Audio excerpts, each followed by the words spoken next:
3, 2, 1. No, do you get nervous doing the intro? I do, because I'm like, I don't know what to do. And in the last one that I did, I slurred my words as well, and I thought, that's it, I'm just going to roll Just with run with it, yeah, literally. Right, hi girls, welcome back to another episode of Girls Like Me. Today we have Mads the trainer on. Mads she's done trading, she's known for trading Mo, she is a mom, she does business stuff, she has her own podcast, she is just out there doing the most. But yeah, say hi Mads. Hey guys, thank you for having me. I know, I'm actually really excited to have you here, and I think you're the first guest that I've got on that actually has a podcast herself. Really? So when I knew, I was like, this is going to be like a really nice conversation. So talk to me a little bit about what you do. I feel like there's just so many things that I do now. I'm just like, where do I even start? But yeah, so the main thing is trading. Yeah. Got into that nearly 11 years ago. Actually, 11 years How ago. How old are you, if you don't mind me asking? I'm 29. Okay. Yeah. Okay. So I got into it literally as soon as I turned 18. Okay. Which you have to be 18 to trade. And yeah, it's been a journey in trading. It's a lot of ups and downs. Yeah. But finally, like, making a name for myself and like getting out there, just social media vibes. Also have a podcast called Rise Collective, which is something that me and my business partner Katie have wanted to do for ages, and everything kind of fell into place. Like, we went through, this is our third rebrand, so we're like, really? yeah. So we're like, how long have you had the podcast for? We've had the podcast. We started the podcast in March, I think. Okay. March, but we started off as a like trading networking company. Okay. So it was networking for traders, and then I rebranded, and it was like networking for business, property, trading, everything. Okay. And then got rid of the shareholders that we had for that company because they were just issues. Rebranded again and decided to do it as like a podcast community. We still do some in-person events, but events are just so long. I think people really underestimate events, because before I was doing women in business events as well in Leicester, and it was going really, really well. And people keep messaging me like, "Oh, you need to do it again." But I just think trying to actually organise events and then guests and then this and then on top of everything, and then it was a lot. So I think people really do underestimate running events. But what I was going to say to you, I didn't know that you was trading for 11 years. That's a very, very long time. I'm not going to lie. Out of that 11 years, like, so I know nothing about trading, like I said that time before. Like, I've just always scrolled past traders, like trading, it's just not a bit of me. Even like the thought of looking at charts, I don't know why that really boggles my mind, because I sit there and think this looks like maths or like just something that is too much for my brain. Talk to me about trading. Like, for someone that's a non-trader, I have no idea, no clue, no nothing. Like, talk to me a little bit about trading. Again, where do I start? Like, trading is just, I feel like people look at trading and think like this is going to change my life, you know, like get rich quick. And that's kind of why I got into it. Yeah. So long story short, I was doing network marketing prior to that. Okay. And then I met people who was doing trading. And at that point I was just like, I just want to be rich. Don't really care what I'm doing, as long as like it's within like my moral compass. Yeah. Like, I just knew I want to be rich. Yeah. I knew working a job's never going to get me there. I was doing my law degree, knew that wasn't going to get me there. Yeah, when you posted that you've got 2 degrees as well, I was thinking, whoa. Yeah. So what are your 2 degrees in? So my undergrad is law with business law. Okay. And then my master's is legal practice. Okay. So that was just like to get that, like, you have to do that to go on to be a lawyer. Solicitor. Yeah. But yeah, I was just like, that's not going to get me rich. Yeah. So found out about trading, and yeah, just dived straight in. But then the same time I was starting trading, I was starting uni. So it was like, it was kind of on the back burner for a little bit. Yeah. And then finished undergrad. It was still there, like in the background. I was still learning here and there, but not like really actively trading like that. And then I started my master's degree and found out I was pregnant, like 6 weeks after starting. So I was like, shit, I'm going to have to do something now. Like, I knew I didn't want to have to go to work, you know, like put my kid in nursery, not see my kid for God knows how many hours out of the day. So I was like, right, I've got trading. I need to like go all in with this now. Need to clack in. So yeah, that's kind of where the journey started, like properly. So, and how was it? Because you mentioned obviously you had, so out of your 2 children, is it your boy or your girl that's the eldest? My boy. My boy. So your boy is, how old is he? He's 6. Okay, so talk to me a little bit about obviously becoming a mom, starting out in business, on top of doing a master's degree. I would kill myself. Do you know what? It was a lot. Was it? Was a lot. So I did my first set of exams I did for my masters. I was like 30 weeks pregnant, and it's really intense with a master's degree. So it's like everything's open book, so you can take as many like books in as you need. But it was 12 exams within like 2 weeks, I think. So it was a lot. Like I was so mentally drained by the end of it. And then by the time I was coming to finish my masters, I ended up deferring the final exams because I was just like, I just can't do this. I think by then I had a newborn. By the time I finished my masters, I had 2 kids. Mm-hmm. Then it was the middle of COVID. So you literally had your son and then had your daughter. Wow. There's a year and 20 days between them. Like they're both born in May. Wow. A year apart. Yeah. Wow. But I don't know. I think at that point, I was just like, I was going through so much, and I was just like literally just full steam ahead of like, I need to change my life. I need to do something. Yeah. But when I look back, I think I was going through serious depression at the same time as well. Okay. Because I don't have any memories. Like Snapchat memories will come and I'm like, you don't remember? I don't remember. Like when I think about it, I don't remember. So I think I was just so laser focused on the fact that I'm going to become a trader, be a great mom. I'm going to get this master's degree, like no matter what. That, I was just like, forget everything else. So when you were saying that you were depressed, as in like, was there signs that you like were depressed, or do you think that because for me personally, whenever I'm going through anything, that's the most when I'm working. So like people will not think that I'm ever going through anything because I'll just be at work or I'll be doing this, or I'll be doing like I don't know if active depressive is a thing, but I feel like I'm an active person like that. I think that's exactly what I was going through. I deal with things very internally. Okay. Like I don't really talk about my problems until I'm out of the problem type Same thing. as me. So I think, like I just got through it. Like the person I was with just like didn't believe in mental health, and it was just, I just kept everything in and I don't know, got through somehow. So were you living together at the time? Yeah. Okay. So you're living together, going to uni and stuff. Interesting. I feel like I'm finding out so much about you as well.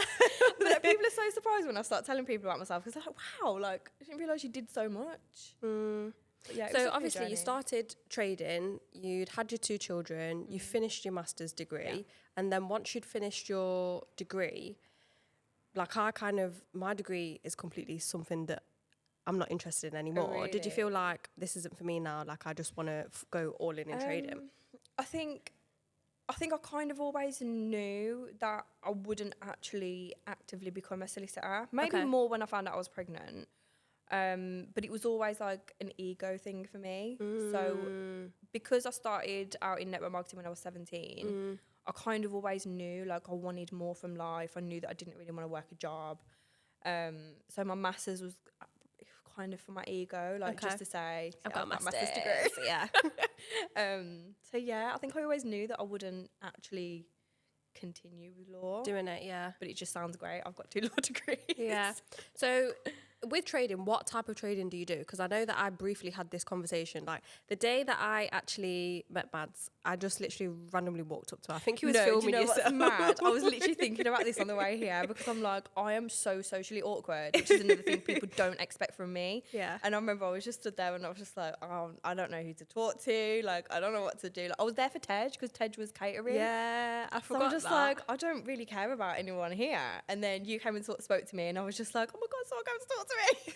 Do you know what she was filming? At the time, I was really interested in that camera. So I just went, excuse me.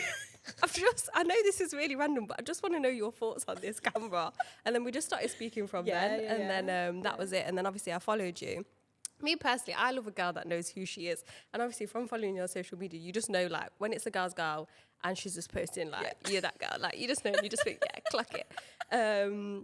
But yeah, talk to me about like what type of trading, because I think in that conversation that I had with you, I was like, I know nothing about trading, but people approach me all the time for trading and stuff like that.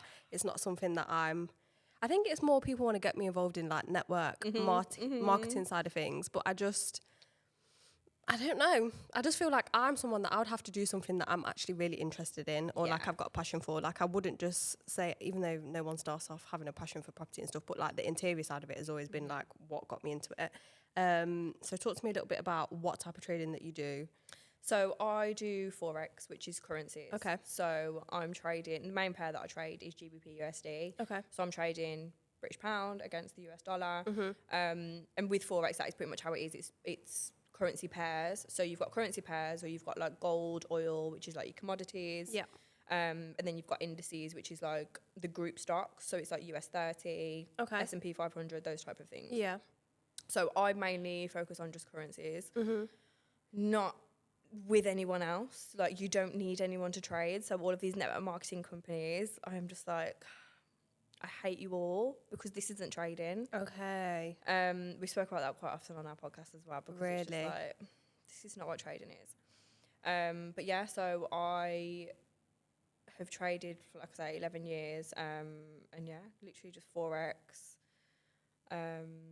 Yeah, it's just me and my charts. So from what I've seen of trading online and like trending videos, it's like you've got to fully detach your emotions away from like trading and stuff like that, because it's an emotional, I don't know, roller coaster. You know more about it than me. I think this is my problem with like the trading social media world. Okay. It's like I say, you get into it because, you know, you want to get rich and you're like, yep, this is going to change my life. Yeah. But people don't realise the emotional toll that trading has on you. Okay. Like, trading is the hardest thing that you can do. Okay. Like, mentally, it's horrible. Like, whenever anyone comes to me and says they want to get into trading, I'm like, are you sure? Have something else, do that. Okay. Like, if you're making money through other means, just stick to that. Because trading, it's a lot. And I think, like I always say to people, I can teach you how to read the charts in a couple of days, but the mental aspect of it is something that people have to go through. Like, you can't teach someone how to manage their emotions. No, you have to be okay with losing money. Like, that is inevitable with trading, and most people just... I feel like that's just in business in general, though. Like, everyone thinks that it's always like I'm instantly going to start something and then I'm going to start making money, and it just never works out that way, because there's all these additional costs. Exactly. What's the most amount of money that you've lost, would you say? So I would say, in terms of like an actual account that I put money into, the most I've ever put in was like $2,000. Okay. So I've lost that. But nowadays we have these things called prop firms, which is what I trade with. I work with one.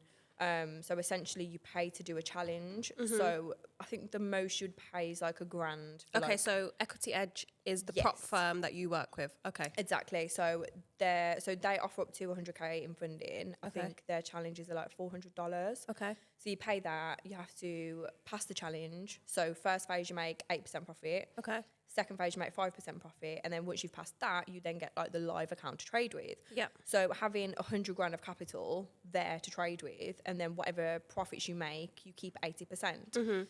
So that's all I use now. Okay. So I'd say, if we're going to say in terms of like actual trade, probably like $8,000, but not actual money, if that makes sense. That's like a challenge. So overall, like $1,000 to £400.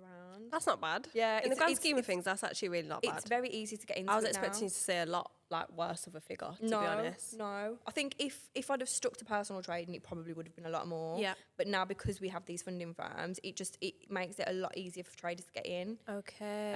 And I think also kind of, I would say, makes it easier mentally a little bit. But obviously, when you're trading with these firms, there are a lot more rules and risk parameters in place for you to adhere to. So there's a lot of pros and cons with it, but you can't It's interesting though. How did you get like involved with Equity Edge? So I kind of built a following on Twitter. So anyone... Yeah, talk to me about that, because I know you blew on Twitter for like a very long time. I blew on Twitter for maybe not the right reasons, which is what I'm now trying to like strip back. Okay. So I went on social media, on Twitter, came off Instagram for a little while, and I was like, right, let me go to Twitter. A few people that I was following within the industry were big on Twitter, so I was like, right, I'll go on Twitter, follow them, network a little bit on there. And then as I got more into it, there was a few big names in the space that have very like cult-like followings. Okay. So I am naturally very opinionated. This sounds very interesting. Let me take a sip of coffee. So I'm just naturally very opinionated. There's nothing wrong with that, though. There's actually nothing wrong with that. But I feel like it's the delivery sometimes. Yeah, I understand. So I basically just told people about themselves on Twitter. And I've managed to build a following from it because not many people were calling out the particular person that I was calling out. Okay. So very quickly built a following, and then a firm must have come across me. So this is when like funding firms were really starting to boom. So a firm approached me who I'd done like Twitter giveaways and stuff. That's like a big thing in the trading industry, is like Twitter giveaways, giveaway accounts. Okay. So I'd partnered with them to do a giveaway, and then they must have seen. So I went back on Instagram for a little while, and I posted a picture from a seminar that I was at. Okay. But I was on stage. So I'd done mentoring with this property guy. He wanted me on stage to like talk about my experience. So posted that picture on Instagram.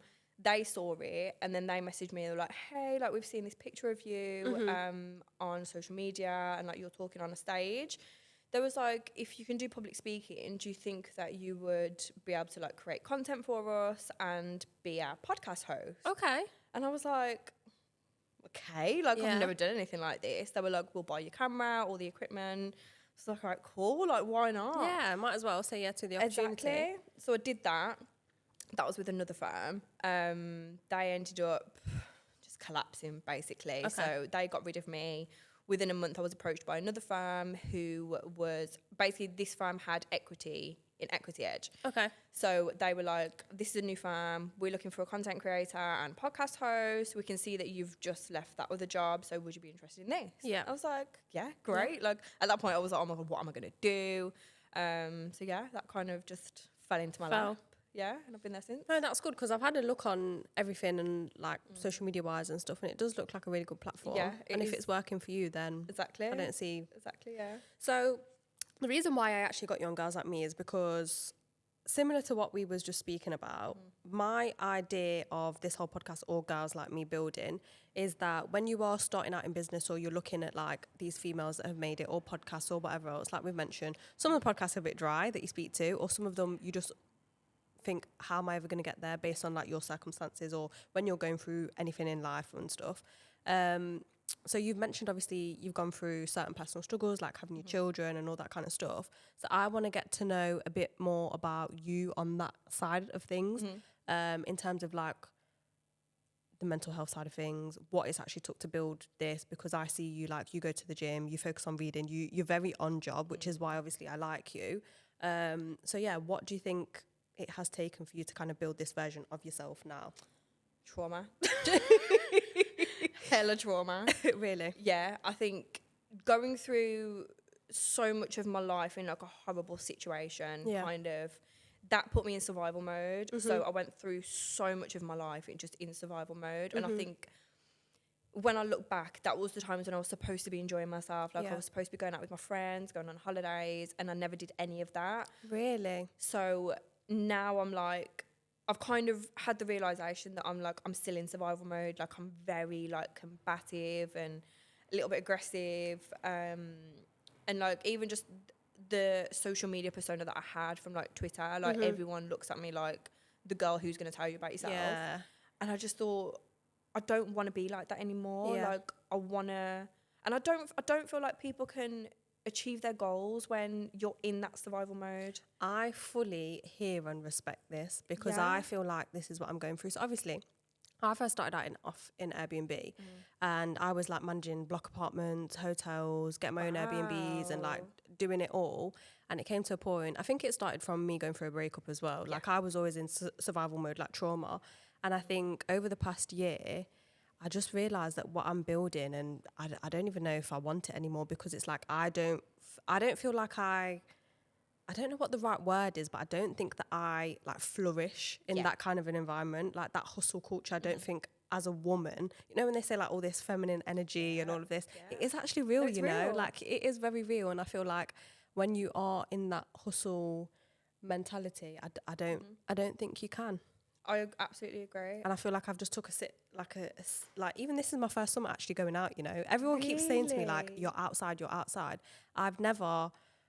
I would always work on weekends or do stuff on weekends, or like I would never be out. Like obviously I've always gone out and enjoyed myself outside, but as much as I have this summer, I've never done that before. Really? Yeah. See, I feel like that will probably be next summer for me. Really? Yeah. So last summer was like the first summer that I was like, out of the situation, and I'm like navigating life a little bit, but I'm still like awkward, and like I'm like, I don't know what to do. Then this summer I was just working constantly. Yeah. So I feel like next summer I need to have a bit of fun. Yeah. No, you do. So talk to me a little bit about like how you said that you don't think that you can flourish. So what was it for you that was kind of like holding you back, or what do you feel like you was? It's a hard question, but what do you feel like you weren't there? Like, what is stopping you from being there for that version of yourself? I think it was just literally like, I think it just got to a point where my body was just fighting me. Okay. Like, I knew that I didn't want to be like this, but I'm like, I wasn't ready to let go of that version of me, because that version of me got me through so much. Yeah. But then when I sat back and I was like, things aren't changing. Like, I'm going through the same cycles. Like, I feel like I have a win, but then eventually it's gone again. Yeah. And like, I'm seeing these little wins, but there's nothing to like hold on to. So I was like, something has to change. Like, I don't know what it is, but something has to change. Yeah. And I just started going through like just mental battles of like, I'm sad all the time, and there was always something, and I'm like, what is happening to me? I don't know what is happening to me. And it was only a couple of months ago, I was just really going through it. Like, really, I was going through it, and it wasn't anything outside of me that was happening. It was just internal. I literally had to turn to ChatGPT. I had to go to ChatGPT and say, what the hell is happening to me? Because I don't know what to do. Like, I'm hanging on by a thread at this point. And ChatGPT literally broke it down to me. And literally everything ChatGPT said has happened, like, over the last couple of months. Okay. So it basically just said, like, you're ready to step into your new self, but you're still holding on to the version of you that got you this far. Yeah. And eventually life was just stripping away each layer of, like, get your shit together type thing. So yeah, and then that's when I was kind of like, I feel like I need to tap back into like that feminine energy, because I've just been in masculine energy for so long. So yeah, and then everything just kind of unravels. And I really hope you do get there, you know, because I feel like it's taken me a very long time to. I won't say I'm fully there, because sometimes I can still be a crash out as well. I'm not gonna lie. I'm still having my moments. It still is in me, but I feel like as a whole. So basically when my biggest thing was communication, so when I started therapy, because like my family upbringing and everything, it's always been like shouting and communication and like, you know, that angry kind of, so I've not raised my voice in over 1.5 years for anyone and anything. Really? Like anyone and anything, like. Oh, I love that. Going through certain things, like even at the minute podcast wise or family members saying stuff or whatever else, I have not retaliated and just reached that level of peace. And when you say it to people, because they knew how I used to be, like, bear in mind, I can shout, like, me and my sister did a podcast, and I can literally raise my voice. I feel like I'm a whole different version of myself, but it takes you to kind of sit down and realize what is kind of holding you back. And I feel like as a woman, you don't want to be that loud. Like, it just makes me cringe now. Like, that's the point I'm at. So I used to thrive off the fact, like, yeah, I've got a big ego and I will tell people about themselves. Really? And I used to thrive on that. I loved it. But now I'm like, I absolutely hate that. Like, I don't want to be that person anymore. Yeah. But I think it's getting older as well and maturing, I think a lot of, like, the way that I used to be was just very immature. Like, but I don't think I really had the space to grow up, because I was just in survival mode. I was in survival mode since I was like 16. I hear that. So I just never had that time to grow up, really. But that's like now where I'm at. I'm like, I want to be cute. So what does that version of yourself look like? So talk to me a little bit about the mads that you want to kind of build now. I think it's just still being a boss, but with the feminine energy, like, not just understanding that women don't need to hustle in the same way that men do. And sometimes even I feel like men shouldn't have to hustle in the way that most men do, or like, I don't know, like, I feel like hustle culture is just so loud. Like, men are supposed to, like, you know, non-stop and graft and grind and stuff. But sometimes it's like, it's okay to just take a rest and just be chill and take a break. Like, you don't have to be on it all the time. Like, we all will burn out. And I don't know, I think hustle culture is just really pushed, like, in our faces. And if we're, like, not hustling 24/7, then we're kind of looked at like, do you really want it that bad? Yeah. So I think, but now I'm just like, no, it's okay. Like, how can I work at optimal level if if I'm burnt out, like that's not healthy. It's not going to work. So do you know when you mentioned like hustle culture not being in it, how were you kind of incorporating that with trading? Because from what I would understand of trading, you've got to kind of be on it like around the clock, else you're going to miss. See, I feel like that the charts, or do you get what I mean? Like, that is a huge misconception with trading. Okay. So I think a lot of traders probably do feel like that. Yep. But I think I found the most success and I've made the most money when I'm trading less. Okay. So with trading, you don't want to be in a trade all the time. And I think that is how I was when I was in survival mode. Like, I wanted to be in something all the time. I needed that adrenaline rush. Yeah. But now I'm like, less is more with trading. So now I'll mark up the charts, do my analysis, and I'll just set alerts. So if price comes into a certain range, I'll get a notification on my phone to say that price is there. And then I'll look at it. Is it looking like I can get into a trade? Is it not? Do I need to set another alert and maybe wait a little bit longer? So it's just being gentler with myself and also with trading, because now I'm aware that the most success I've seen has been from just taking a step back, being cool, calm, not sitting at the charts all day. And to be honest, that is one thing I advise for traders. Like, you need to have something else to do. You need to keep yourself busy, because as soon as you get into the trap of like full-time trading, that's kind of when things go downhill. Okay. So yeah, I feel like being less of like hustle culture monster. So I was going to ask you then, just straight up, like, you hang around with a lot of people that, when I say hang around, from what I've seen, or for example, even like when you was there with Tej and stuff, like I've never personally had a conversation, but all I'm seeing is like hustle culture on it, property, this, that, like from you being in that circle, do you feel like that kind of like is influencing that a bit more, or how do you feel like your network? I think, because that's actually a good question. Do you know what? Because for me, I was going to networking events like all the time. Yeah, you get energy, you feel like, what's the word? You feel so motivated and like you can do it. And don't get me wrong, your environment is everything. Like who you spend 100%. Your time with, you do become. But at the same time, I just sat there thinking like, I don't know. And I'm going through this phase now where it's like people that I'm meeting at networking events or people that are running events, I'm like, but do I actually want to live my life like how you're living your life? Yeah. So I don't know. But how do you find that because your network is like a very strong, like, go. I think, but even with that, like, obviously with a lot of people like that, you see what they post on social media. Yeah. But knowing them, like, personally, it's a lot different. Yeah. And I realised that a lot of them live their best life. Like, they'll hustle in the moment, do what they need to do, but then they'll go on like a month-long holiday, or like they'll just take a break from everything. And I think that may have influenced how I feel now. Yeah. But I think it's everything with me has just been more internal. Like, I've never been the type of person that learns from other people, which hasn't always been the best. Okay. I have to go through things to learn myself. Yeah.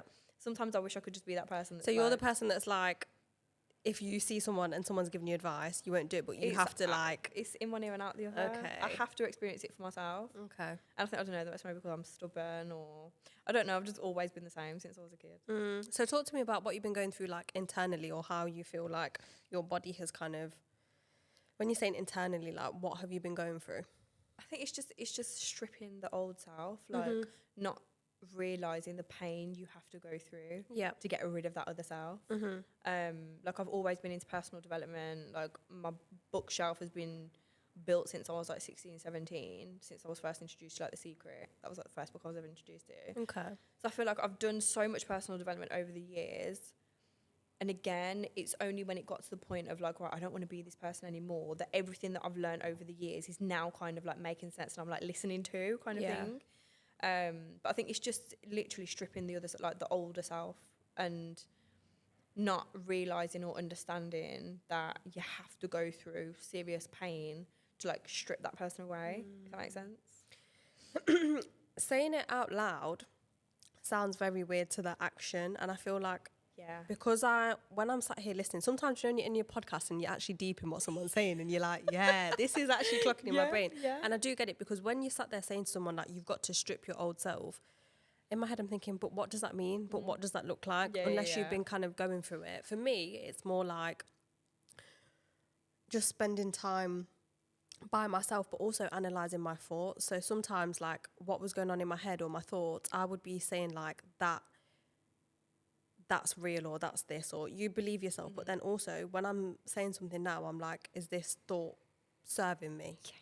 And I think that's the question, that is that thought serving me? Is this, like, is doing that going to serve me? Is that who I want to be? Is that and I think that's the actual stripping myself back, is like the thoughts. I think internally it's just more like physically going to the gym, being more active and doing stuff like that. But apart from that, I don't know how you would give advice or give tips to someone to can't. Like go through that. No, I feel like until you're going through it, you don't know. And I feel like I've heard so many people, like my business partner Katie, like she always used to tell me, like, Mads, like the way that you speak to people sometimes, the music I listen to, I was like, leave me alone. I love your playlist, you know. I'm not even going to lie. I do have to say, my playlist is top tier. You've got a whole, do you know what it is? I love a girl as well. You just listen to a bit of bashment, a bit of drill, a bit of this. Yeah. But she always used to be on to me about it. And I'm just like, leave me alone. Like, let me do me. But now I do understand that sometimes the music we listen to, the influences we have, it does kind of infiltrate into your personality a little bit. So now I'm like trying to like strip it back a little bit. You'll never get rid of the bashment or the drill for me, like completely. But I am now just a little bit more aware of the things that I listen to. But I think, like you say, like those internal conversations of like having a thought and just stopping on that thought and thinking, is this the way that I want to think? Yep. Should I be thinking like this? Sometimes I'll go to say something about someone who's caused me some type of trauma and I'm like, wait a minute, no, stop. The universe doesn't understand who I'm talking about. The universe thinks I'm talking about me. So I'm like, okay, me talking shit about them isn't going to do anything for me. It's not going to do anything for them. Yeah. It's just going to make me feel like shit eventually. And my karma is really real as well. Really? Like if I talk on something, it comes straight back to me. Really? Yeah. Wow. Yeah. How have you found that going through all of that, like being a mum as well and obviously raising 2 kids? It's been hard. Has it?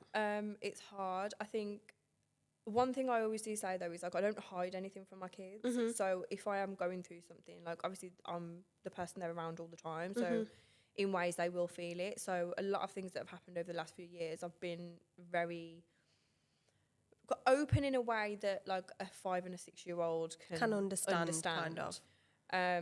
Just because I don't want them to think like, I don't know, like sometimes I feel bad as a mom because I'm like, I work so much, I do so much. And as much as I work for myself, I still feel like sometimes my time with them is limited. Like it will be like, I don't know, I've got back from school one and I need to quickly edit a reel that's got to be out because I've been doing something on the morning, so I haven't had time to do it. And it's like, they want me to play with them, but I'm like, wait, like I have to do this first. Yeah. So I think it definitely makes it hard having kids, but at the same time, every time I look at them, I'm like, that's a motivation. So there's a lot of pros and cons to it, and I feel like it's hard to explain it. I feel like, obviously, I'm not a mum personally, even though people think no, I literally thought to myself, I saw you post that, I was like, oh my God, we could talk about like mum life and stuff.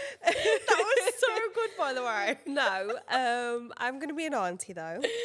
But I think that idea in my head, and that's what you see a lot online, I think there's not one mum who has pursued some kind of entrepreneurship that feels like she is not present enough in her child's life. I think it's about like juggling the roles and stuff. Obviously, I'm not going to be able to relate to you in any way until I have my own children.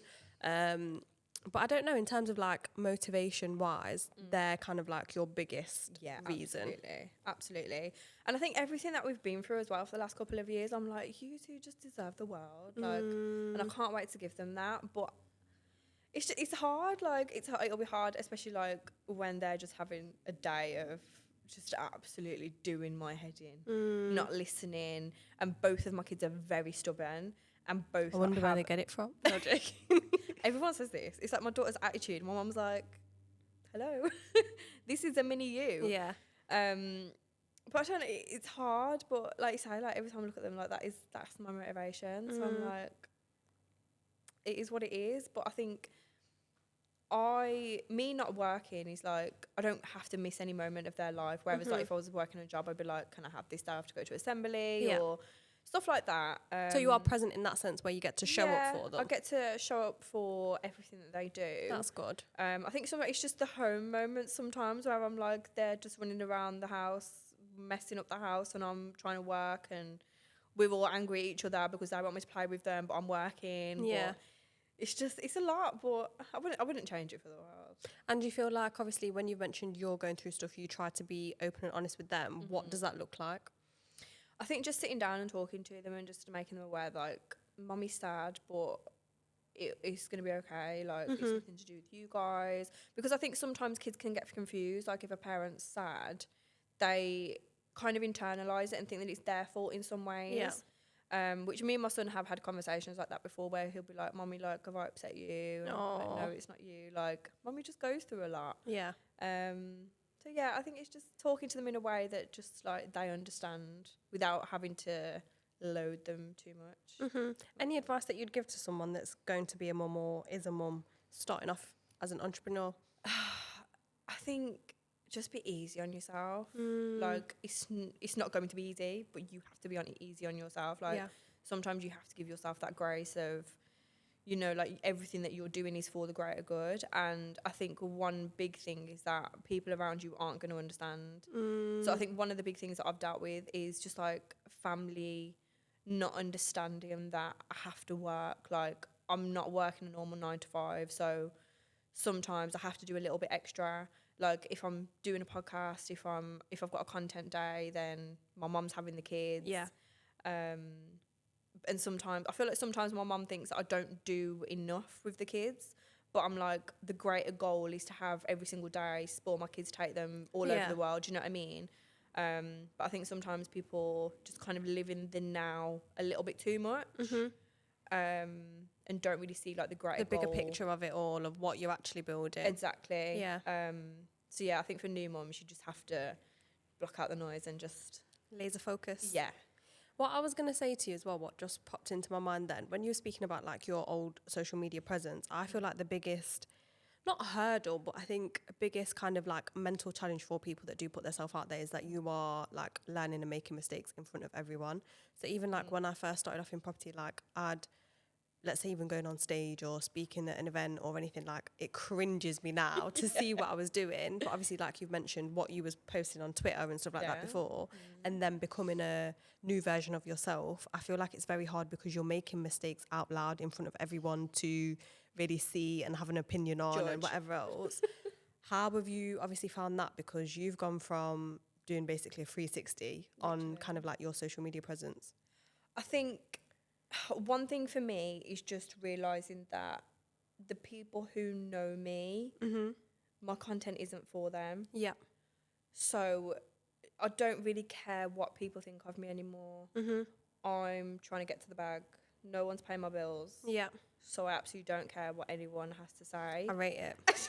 I actually rate it. Like that. But one big thing for me was I was such a people pleaser. I always used to care what people thought about me. Yeah. And now I'm just like, you're not serving me. You're not paying my bills.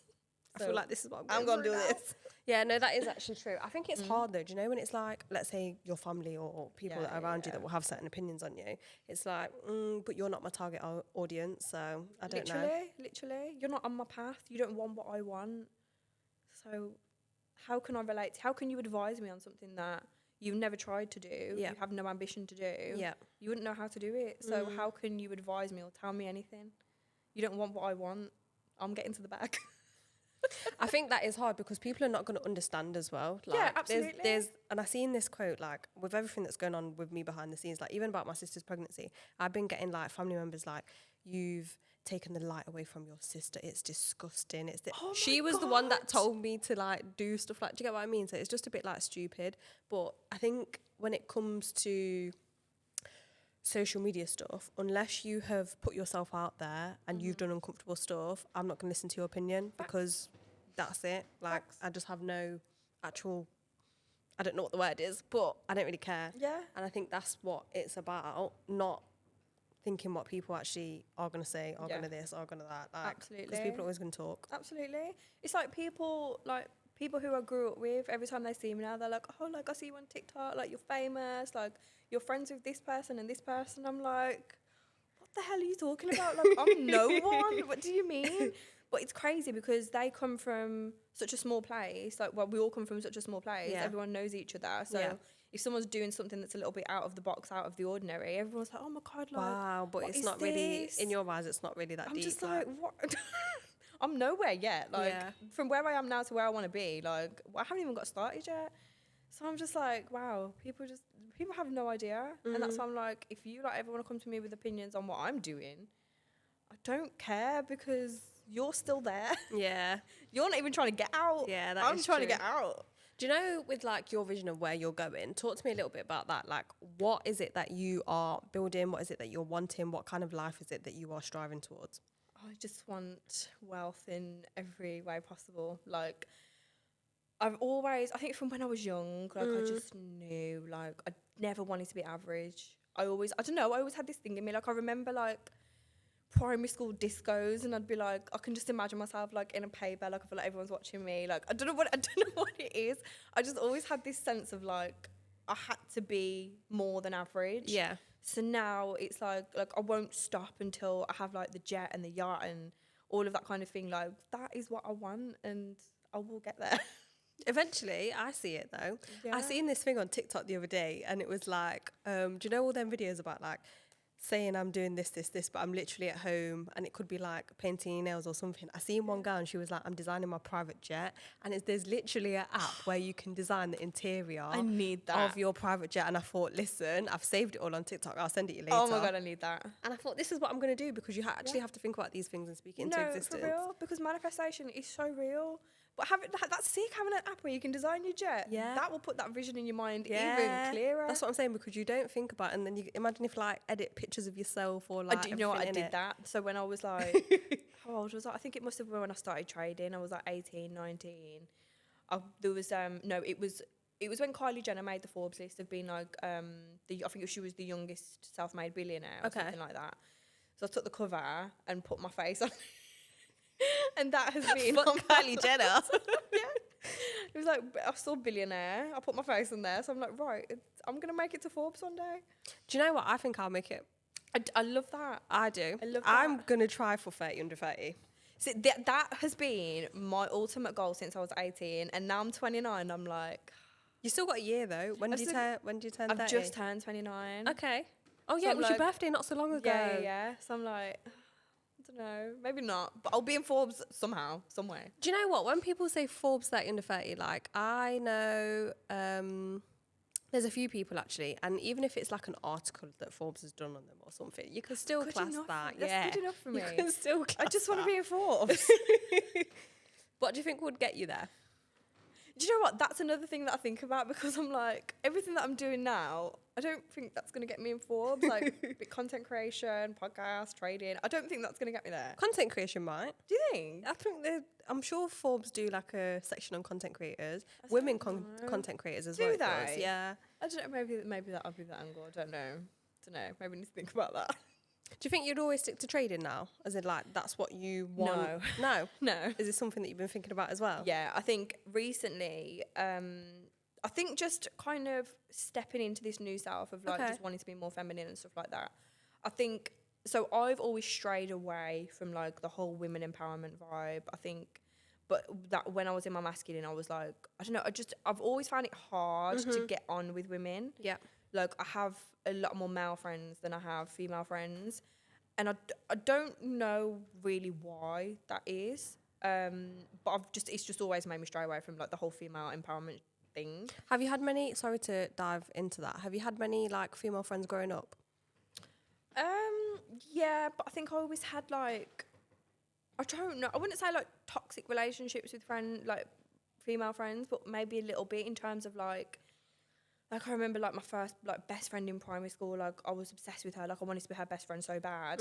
But we also had another friend who was, like, the same as me. And, like, she was, like, the it girl. And, like, we wanted to be her best friend so bad.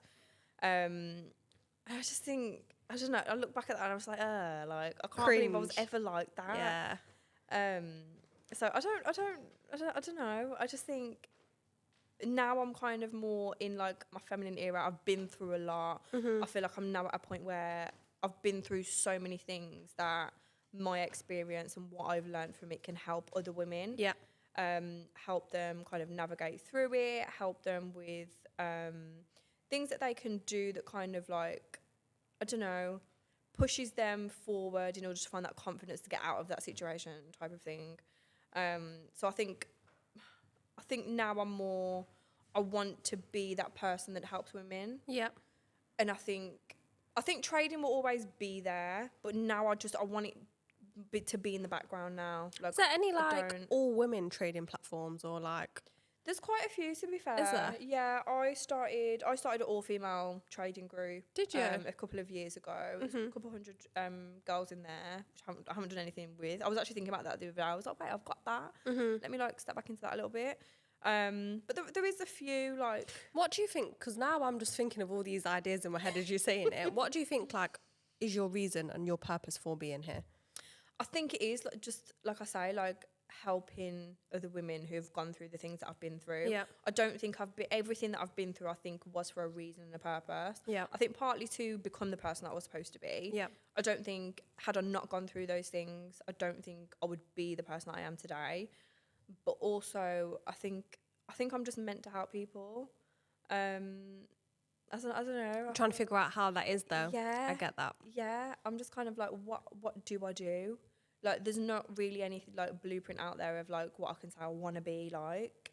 I don't know. I just think everything that I've been through, all the pain that I've had to deal with, has been for everything that like I'm becoming now. Does that make sense? But I'm just still like navigating through what exactly that's gonna look like. I feel like it is hard because when you was like, you've never really been into the women empowerment thing, neither have I. Like, I used to find it a bit cringe as well. Same. You're like, come on, like, unite, like, yeah. No. And it just used to cringe me out. And also what you mentioned about like friends, like, don't get me wrong, like, I do have female friends. Like, I would say I've grew up having female and male friends. It's never been, but I think I just had that many different friendship groups where some of them were like the it girls, some of them were like emos, some of them were like art geeks, and some of them were like completely different, my friends. But I think with the whole women empowerment thing, like everything that I am doing now or building, or even like girls like me, it just feels right in the sense of like I want to reach that correct target audience for what I want to do, rather than, I don't know, because I find it so cringe. Like also when I look at the women empowerment space, it's very much like professional and, you know, like very, and I find it very hard to kind of relate to that. And because I've been to so many events where I'm just sat here thinking like, when people speak about, not even that, but when people speak about their trauma as well, I'm thinking, is this really traumatic? Because I don't think there's nothing really to it. No, I hear that. Do you get what I mean? Like I was having this conversation with my family member, and like someone was listening to this podcast, she was like, but my parents got divorced, and like, you know, like I'm going to kill myself because of that and stuff. And I just feel like that whole trauma, when you say that you've been through trauma, my trauma and their trauma is a bit different. So then I kind of feel a bit like, oh, but girls like me, I feel like there is a group of women that are still wanting to become something and build something, but also have real stories. Do you get what I mean? Like they're real people with real personalities. And I think that is what the world's missing. Yeah. I think everyone tries to play like this perfect, I was born perfect thing, and it's not real, and it's not relatable. Like we've all been through some shit, and it's okay to talk about it. And I think none of us are perfect. So what's the point in acting like we are? Because we're not. And you know what? I feel like if more women, or the idea of this podcast, if more women did actually come on here and say, I was going through this, or behind closed doors, this is what I was going through. Like even, for example, if you wouldn't have come here and said that you was going through a really rough time, no one would know from what you post. You're still posting that you're at the gym, trading, this and that. Like, and I think it's that, because I don't know actually, I think it was Chase that shared the post the other day, and he shared a post and it was like, everyone's going through a season in life that no one talks about. And I think that is like nail on the head, that there's a season that you've not seen in someone's life, but you will sit there and try to copy their entrepreneurship, their business, their this, that. And sometimes you can't copy the blueprint because you've not been through it. Literally, do you get what I mean? So 100%. I don't know. I think it is a bit of a weird one. With yourself now, in terms of like building, obviously you're not 100% sure what you're going to do, but what is feeling more in the right direction for you? I think, so a lot of the content that I'm doing now is completely different to anything that I've previously done. So all of my content previously has just been purely trading. Okay. But I think I found the more that I do that, it just does it. It's like it's effort to do it. Like working with Equity Edge, that's amazing. I love doing that because it's a whole team. I come there, I show up, I'm just on camera. Most of the times, I know what I'm saying because if it's a trading question, that's what I do. Yeah. But if it's content, then there's a script or like it's very easy to flow it. When I'm at home and I'm like, oh, like I've got to make a video on a trade. Yeah. And I think it doesn't feel natural anymore. So I think one of the main things is just like stepping into that feminine and just letting other female entrepreneurs know that it's okay to be feminine. Like you don't have to fit into that like masculine bossy role. I don't think that's what women are supposed to do. But I think also now like bringing women into trading, but not in the same way that it was before. So before it's like, again, like ego, boss, you have to be like a little bit aggressive. But now it's like, I want to do it more for the people who have been through something. So they're a little bit softer, maybe a little bit more timid. So I'm actually starting a whole YouTube series on, it's basically going to be trading, basically my rebuilding journey of trading with discipline and softness. Okay. So I'm here for that. All of my trading has just been really aggressive. I'm like, yep, set up, get straight in. Whereas now taking a step back and I'm like a little bit softer. I'm like, I'll think about it a little bit longer. Like I'll be a little bit softer with myself and not so like aggressive. So the whole YouTube series is basically going to be me getting funding. So I've managed, because I have so many relationships with different funding firms, I've managed to like blag free accounts from them. So I'm like, can you just give me an account for this? Like I'll showcase you. Love blah, blah, that. Blah, blah. So getting accounts from them and basically showcasing their platform, but also showcasing what it actually looks like to be a soft trader. So it obviously have like my morning routine. So my morning routine is one thing I am absolutely big on. My morning routine is like my therapy. Like give it to us. What's your morning routine? 5 a.m. wake up. Yeah. So 5 a.m. wake up for me is, I don't know if you've ever heard of like the 5 a.m. club. Yeah. Like it's just a thing. Yeah. But it's so real. Like waking up before the rest of the world, reading, journaling, meditating, and getting all of that done before I even think about looking at the charts, before I'm working, before the kids wake up more than anything. Because if I wake up with the kids, my brain is just straight into more mode. Do shit. Like I want to have that soft and just ease morning. Yeah. So yeah, it'll be about my morning, going to the gym, creating content, being a full-time editor, graphic designer for my own podcast, and just kind of everything my life entails, but trading with discipline and softness, like kind of into it a little bit. So I'm starting that this week. That sounds very interesting, you know. I'm actually here for that. Yeah. I feel like as well, behind the scenes is what people kind of want to see. Yeah. It takes a lot of effort to record, but I feel like that is what people want to see. So, honestly, creating content is the longest thing in the world. Yeah. Like, I always used to look at like, just like, even just influencers on Instagram, I used to think like, oh, like that's such a great life. And then when you actually start creating content, you're like, oh, wow, like all of this editing. It takes a lot of effort. Yeah, a lot of effort. So yeah, that's kind of an idea I came up with last week, because I've always wanted to do YouTube, but I've done it here and there. Like I've done little vlogs in the past, but I'm like, what is going to be my angle?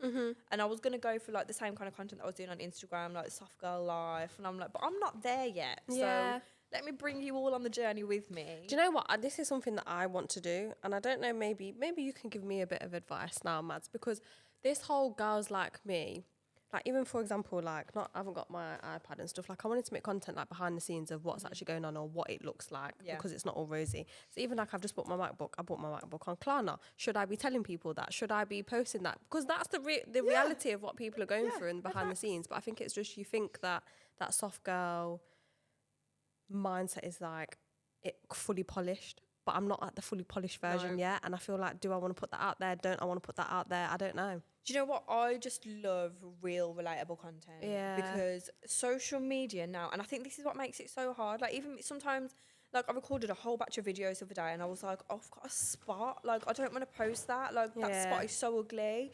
But then I spoke to my friend and she's like, get a grip. Like, that's reality. Everything we see on social media is airbrushed, like from life to the pictures. Everything is airbrushed. So I'm now trying to just be real and relatable because that is the reality of life. So I think like posting that you've bought your MacBook on Klarna because hello, we're not rich yet. Yeah. This is real life and this is the things that we have to do to get to where we want to be. Like I said, we're not born perfect. It's a whole journey, and every single person you see on social media has a story, has been through something. And I think I've been listening to a lot of Emma Grede. Yeah, she's just started her podcast as well. Love her. I love Emma Grede. I am so obsessed with her, but she's relatable. Like, she's honest. She's a girl from East London who went through shit, started business after business after business. Some things she enjoyed, other things it was just to get by.